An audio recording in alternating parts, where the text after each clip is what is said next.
In the year 586 BCE, a low-hanging mist over the Judean hills finally gave way to rising black smoke. Jerusalem was a city enjoying a deceptive calm, moments before a total siege. At its center sat Solomon's temple. For over 4 centuries, the inner sanctuary remained in absolute silence. Hidden behind a thick veil of blue, purple, and scarlet, it shielded a singular artifact from human eyes. The priests guarded this chest as the literal footstool of the Almighty on earth. Inside its acacia and gold frame sat the rough stone tablets from Sinai, physical echoes of a divine covenant and a terrifying instrument of power. Miles away, the Babylonian war machine began its march. King Nebuchadnezzar looked toward Jerusalem, viewing the city as little more than a container for the ultimate prize of conquest. The king sought to seize the throne of his enemy's god. He planned to drag the golden chest back to Babylon and display it as a trophy of his dominance over both the physical and spiritual realms. The impending assault on Jerusalem was an attempted spiritual heist, targeting the most heavily guarded and valuable relic in the ancient world. After months of a grinding siege, battering rams slam through the outer fortifications. The southern gate collapses and Babylonian vanguard pours into the city. They slaughter survivors in the streets as the palace bursts into flames. Down in the temple courtyard, a young, blood-streaked guard named Elijah rushes to the aging high priest, Zadok. He pleads for the inner circle of Levites to gather their swords and fight the invaders at the sanctuary threshold. Zadok refuses. He knows bronze swords cannot stop an empire.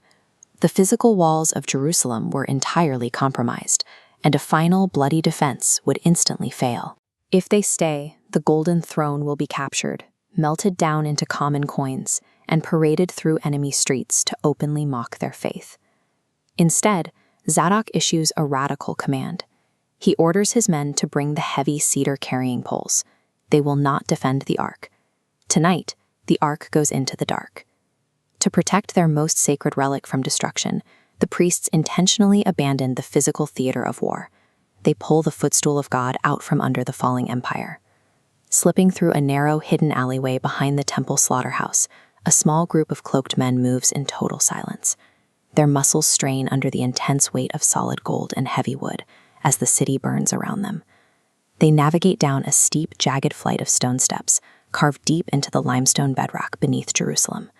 Pressing against a weathered fault line, far removed from the fires above, they enter a vast cavern system, a labyrinth known only to the temple priesthood. Zadok bypasses obvious temple vaults. Vaults can be searched. A hidden cache can be betrayed under torture. They stopped before a dead-end wall of rough rock. A massive limestone slab swings inward, sealing the chest in a dry, untouched chamber. At dawn, Nebuchadnezzar's golden sandals crunch on charred stone as he strides into the smoldering graveyard of the temple. The roof of the Holy of Holies is blown wide open to the sky. His chief scribe meticulously catalogs the spoils: silver basins, golden censers, the massive bronze pillars, all accounted for. But the scribe's hands tremble as he reviews the ledger. The golden chest is completely absent. None of the burning shrines held it. Nebuchadnezzar stands alone, staring at the scorched stone pedestals where the massive golden cherubim once sat. His army conquered the city, but the prize vanished into thin air. Zadok's desperate plan worked. The Ark of the Covenant stepped out of human history in 586 BCE, leaving behind a silence that has lasted nearly 3,000 years. That silence has driven centuries of obsessive archaeological hunts. Following ancient rumors, researchers have scoured this vast, sun-bleached expanse in the Jordan Valley, hunting for a sealed cave on Mount Nebo. Others believe the relic was secretly transported entirely out of the Middle East. They trace its path across the Red Sea to the high plateaus of Ethiopia, where monks claim to guard the relic behind iron fences today. But the most haunting theory is entirely localized. It suggests the ark never moved again. It rests exactly where Zadok left it, buried deep in the bedrock beneath modern citizens, waiting for the earth to open once more. we may never verify the truth. Some ancient treasures are lost to greed, while others are permanently obscured by the fires of war. By plunging the ark into the dark, the ancient priests saved it from the king of Babylon.